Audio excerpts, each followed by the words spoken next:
Come on, we're waiting. Howdy, Team Explorers. I see you in there. Let me grab this camera right here like a microphone. Okay. Gamer boy. Fade that music out a little bit for you guys. Got our little, got our Blue ISIS symbols back there. Joshua, BLW, everybody.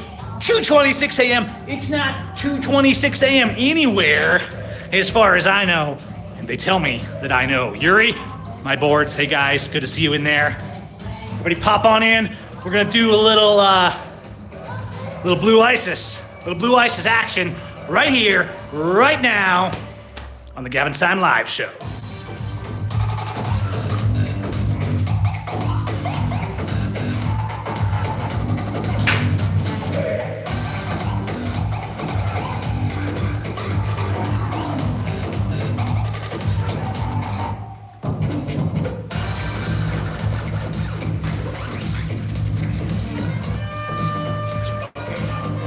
From the beginning.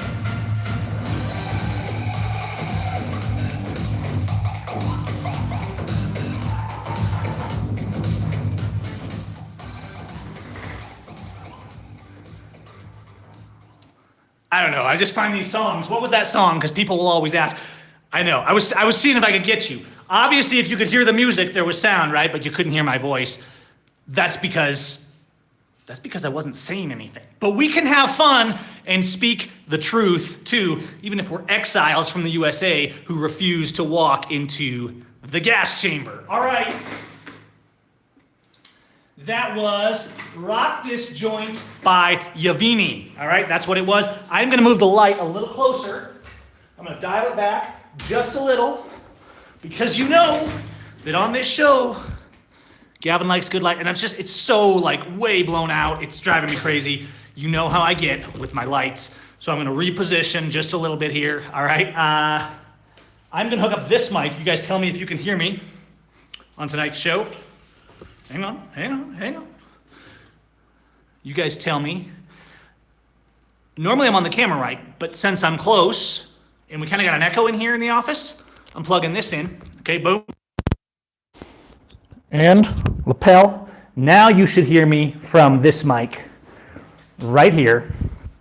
And it's got miles of cord, all right? This is called, if you guys want one for your phone, this is called a Boya, B-O-Y-A. It's a pretty popular mic among like vloggers and stuff like that. It's not wireless. If you want a wireless mic, get one of these. These are phenomenal wireless mics. It's called a Rode Link. This is what I'm using for the more serious stuff. It's about $500. You can get one of these guys for about 20. All right, let's talk Blue ISIS, you guys. Am I overmodulated? Let me put it a little further away. That's the downside of this is this mic is pretty hot, okay? So I'm gonna move it back from my mouth just a little bit. Try that, let me know how it goes. Little update on Blue ISIS. By the way, you guys can get Blue ISIS merchandise over at bit.ly/Blue ISIS, but that's not really the context of this stream here today. Let me pull the camera off, and I've got a couple of things to give you guys updates on, okay? First thing is first, I started, for those of you that are on Facebook, right? I know everybody's like, look, all hating on Facebook, but let's not pretend that YouTube is really that much better. We use whatever medium we can to get the message out. Let me flip the camera. There's the Resist Blue ISIS. That's what you can get. This is what's on all the Resist Blue ISIS merch, okay?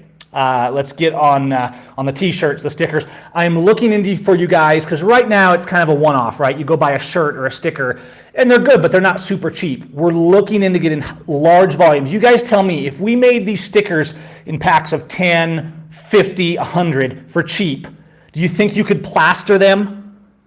I want to see the Blue ISIS stickers everywhere. I want to see them on the windows of police stations and on bus stops and on cop cars and on your bumpers. We want the message of who the real terrorists are to get out. So you guys let me know if you're interested in volume packs of Blue ISIS stickers. In the meantime, if you want Blue ISIS shirts and stuff like that, you can of course head over bit.ly/Blue ISIS is the main merch store, but it's geared more for your personal use and less for volume, getting out large volume. okay? What I was going to show you here and what's new that I just set up today, you guys can be like the pioneer members, is I set up a Facebook group called Resist Blue ISIS, all right? Now there's a very specific thing, and this is a group, facebook.com/groups/Blue ISIS. Yes, we got the URL, okay? And this group, here's why I created this group, all right? I hear from you guys all the time wanting to get your message out, right? Your links out, your friends that are in jail. And the fact is, I can't even keep up, guys. Blue ISIS is abusing and imprisoning so many people that it's just off the charts. It's out of control. And let's bear in mind, I think it was 2012 when they actually pulled data on it, the police put 50,000 people in the hospital. And of course, we all know, which you can track at killedbypolice.com, or is it .net? I forget, somebody correct me on that. They're killing 1,000, 1,200 civilians a year in the USA. And so as police literally wage war on freedom, we have people pretending they're patriots who are saying, oh, these are the heroes. We got to praise these guys. We got to back these guys. There's a few bad apples. No, they are a criminal organization. They are a terrorist organization, and it's time to start shaming them as such, not because we're hateful or violent, but to avoid that. You stand up with peace and honor as much as you can to avoid violence. The reason we've got to this point is because people are telling these thugs they're good guys. I started this Blue ISIS group, and you guys head over there and join it right now. If you would, it's facebook.com/groups/Blue ISIS. And the point of this group is for us to share news and stories on police abuse, okay? And to get the word out for our friends that are in jail, to share the news articles, to share the videos, to kind of be a repository where we can go and see what's going on. So when people come to us and they tell us, oh no, the police are mostly good, we can be like, oh no, here's 10 articles of police killing your kids, all right?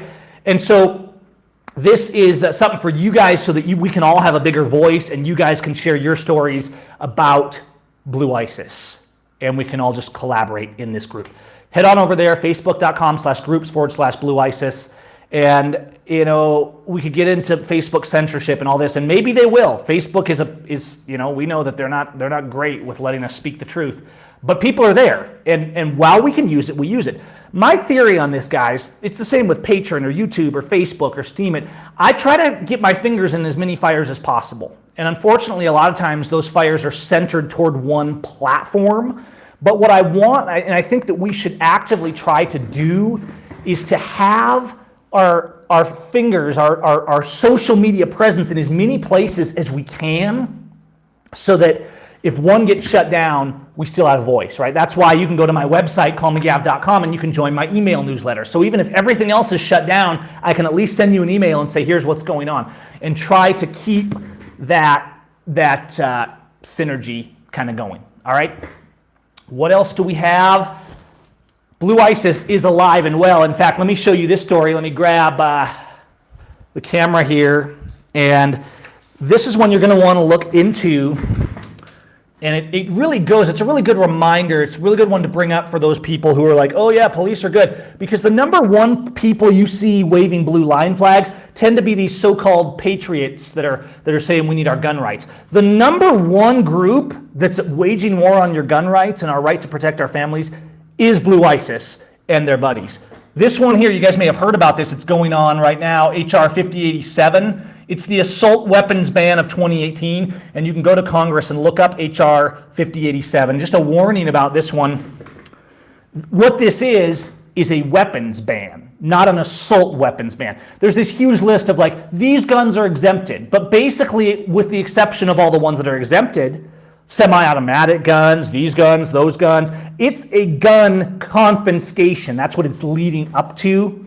And what is it? HR 5087 is the number on this bill. All right. And I don't know if it's in the news today or not. I know people have been talking about it. It was just recently introduced a couple weeks ago. And you know, it's got clauses in there like, well, if you own the gun already and you're grandfathered in, you can keep it, but you can't sell it. I mean, it is a gun ban, and so it's a twofold thing. Yes, we have to oppose such bills, right, that violate our rights. But I think there's a bigger thing at play here. You don't have gun rights in the USA. People will say to me, Gavin, what about gun rights in Mexico, right? The people that want to mock Mexico and pretend that they're more free, the one thing they will always do is bring up gun rights, because there's gun restrictions here in Mexico, all right? And they have permits and stupid stuff like that. But it's kind of like, people say, well, because there's more gun stores and it's, quote, easier to buy a gun, therefore we have more gun rights in the USA. Guys, there's probably almost no country in the world where more people are in prison for simply the act of possessing a gun when the government said they weren't allowed than the USA. And so yes, there are bad gun laws, restrictions. I don't want to call them laws, because no law that restricts your right to protect yourself and your family is a real law, okay? There are gun restrictions in Mexico. The difference here is you don't have a psychotic government running for-profit prisons trying to fill those prisons. Lots of people admit that they have guns that are illegal. And we're talking federally illegal. If you have a federally illegal gun in the USA, you don't go blabbing about it, because you will go to prison.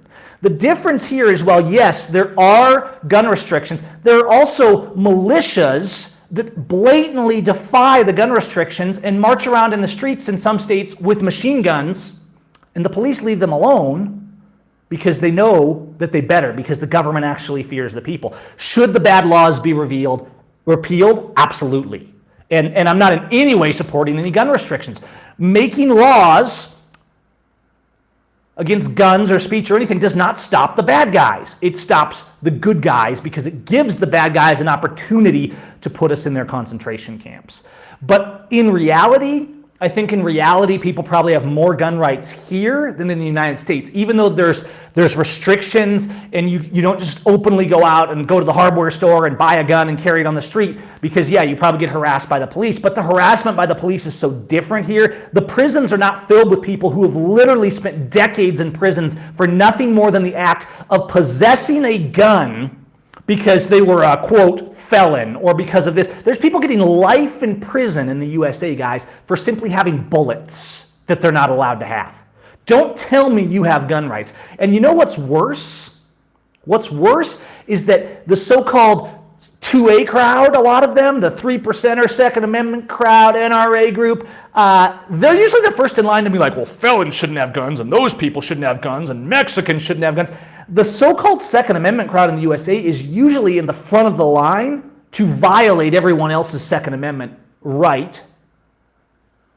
What is it? It's an affirmed right. Second Amendment doesn't grant you a gun right, and the existence or non-existence of it does not change your human rights. When I hosted the largest felony civil disobedience gun rally in American history in Washington at the end of 2014, we brought 3,000 people to the steps of the Capitol to defy, not to protest, but to defy a gun law, okay? Not one of the national gun organizations would even show up, because they're not fighting for gun rights. They're fighting for membership so they can keep negotiating with your gun rights with lawyers and lobbyists and politicians. Fighting for your gun rights is defiance. Now, I know recently we've had some stands. There was a recent protest in Texas that was pretty good. I know James Freeman and some of those guys were there. And I don't know a lot about it. It looks like it was pretty good. But the problem is we're still just protesting. And the message I tried to send in 2014 was, we've got to stop protesting and we've got to stop defying. But the truth is, it's too late. The law is gone. Our gun rights are already gone. The Constitution is not recognized in the Constitution anymore, in the courts anymore. The Constitution's not in our courts. And so yes, we have a human right to possess arms and guns and all those things if you want to have a howitzer or go to town from a human right perspective, okay? And people will try and twist this every which way. Oh, that's not a gun, or it doesn't apply, or it was written 200 years ago. That's absolute nonsense. That's fascist nonsense. There was absolutely, and I've studied this deeply. You can read the Second Amendment and try and make spin, and then you go actually study what the Founding Fathers said, just like with the immigration, and you're like, oh, everything we're being told today is a lie. People have a right to travel wherever they want, to speak whatever they want, and they have a right to have whatever arms, guns, or any other materials for their protection that they want, as long as they're not hurting anyone else. All right? That's the reality. And so when I see these rallies and protests, I'm like, it's good that people are showing up, but they don't understand it's too late. Going and waving flags and protesting to say, stop taking our gun rights. If you have gun rights, you defy the illegal gun law.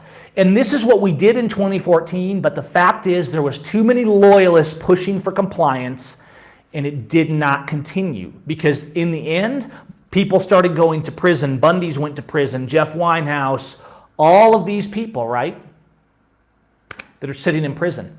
And at the end of the day, everyone knows that if you live in the USA, you're a slave, and you do what the psychotic blue ISIS local, state, and federal police tell you, or you are murdered or locked in a cage. That's why we need to use our voice. The gun rights are already gone in the US.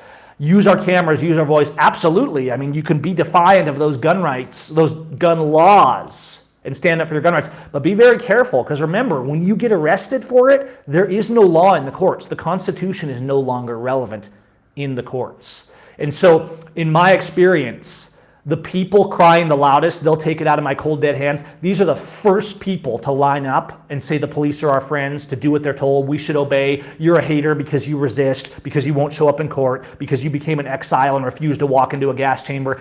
The gun patriot 3% groups, for the most part, have been completely infiltrated with propaganda tools, with feds. And if a group says anymore, right, the real 3% are those who actively resist. If you're shaking the hands of cops and saying we got to work with them and we got to help them and we back the blue, you're not a 3% and you're not a patriot. I've said that a lot of times and it makes people mad, but it's a factual reality. If you have any concept of what a 3%er is in U.S. history, the idea that a 3%er would be out palling around with the number one terrorists of the USA is not even rational. So don't be deceived if a group like the NRA is saying, oh, we're here to protect your gun rights. The last thing the NRA is going to protect is your gun rights. What they're going to protect is their lobby power, their membership, and their rosters, and they're going to use whatever fear-mongering tactic they can to get you to send them money. But in the end, they're going to sell your gun rights out to their politician friends and say, well, our compromise is a new gunman. And pretty soon, the confiscations will begin in earnest. They've already begun in localized levels. Your president supports them. Trump supports them. Obama supported them. All of these patriot politicians that people say, oh, they're backing us. It's a fraud, guys. You have to resist. You have to say no. You have to... Dare I say it? Dare I say it out loud? Oh, wait, yes, I do. I dare. You have to resist blue ISIS. That is the message. And that message is spreading because it does have power, because people in their hearts are starting to see that our police and those who work with them are the terrorists. You have to resist. Your protest isn't enough. Absolutely. It's okay to protest. It's good to protest. It's good to film, all these things. But what's better is to combine that with defiance. The time to fix things through protest passed 50 years ago, if it ever would have worked. We've spent too many years worshiping the state in the USA and pretending that fascism is freedom and that our terrorism of the entire world is safety. We've spent far too long doing that to fix this with a protest. I'm not saying be violent. I'm saying be principled, be honorable. You have a right to defend your rights. Know when to get out, because they will start marching you into the gas chamber for this. You no longer have gun rights. And if you don't believe me, look at the gun rights cases and the people sitting in prison for simply having a gun in the wrong place. There are thousands of them. There are people sitting in prison for years, decades, and life for nothing more than holding a gun or having it in their home or in their car. Don't you dare look at me and support the police and the prisons and the justice system and then say we have gun rights, as our people are literally locked in for-profit concentration camps for trying to exercise their gun rights. The USA has 0 gun rights that are recognized by the courts. And as they build propaganda and get the students out protesting guns and convince them that this is what they need to do for your safety, when the people are armed and the government fears the people, fears their voice, fears their action, and fears their resistance, then there is freedom. What makes guns good is having them in enough quantity that you do not have to use them against your fellow man. And only a slave believes that only allowing government to have the machines and mechanisms of force is safety. Only a slave believes that. Because anyone with the slightest bit of free thinking who's not being driven by propaganda knows that a people armed, it won't in and of itself give you freedom. Look at the USA. Lots of people have guns, but none of the patriot groups will actually step up and make the government fear them, right? So just having guns isn't enough. But defending the right to have arms, defying the permits, defying the laws, a government knowing that the people won't tolerate their rights being taken away, that has power. And so the person that believes that taking away guns will make them safe, if only the government has guns, is just as ignorant as the person that believes that building a wall around their country and turning their entire nation into a prison is going to protect them from terrorists, because the people that they're cheering to build the wall are the terrorists. The people they're cheering to build the wall are the criminals. The people who they're cheering to take the guns and make them safe are the number one criminals. And so it doesn't matter if you fall on the far left or the far right side, you're being equally deceived. It's time to wake up. It's time to stand up. It's time to resist blue ISIS. All right, guys, I don't want it to go long. I'm going to go. We're at 20 minutes. bit.ly/Blue ISIS 2 is just the overview of all the Blue ISIS merch. Go to the new Facebook page, facebook.com/groups/Blue ISIS. Join the page and start sharing the stories of the police abuse, and let's make a kind of a central hub where we can put all of this stuff. And I will talk to you all very soon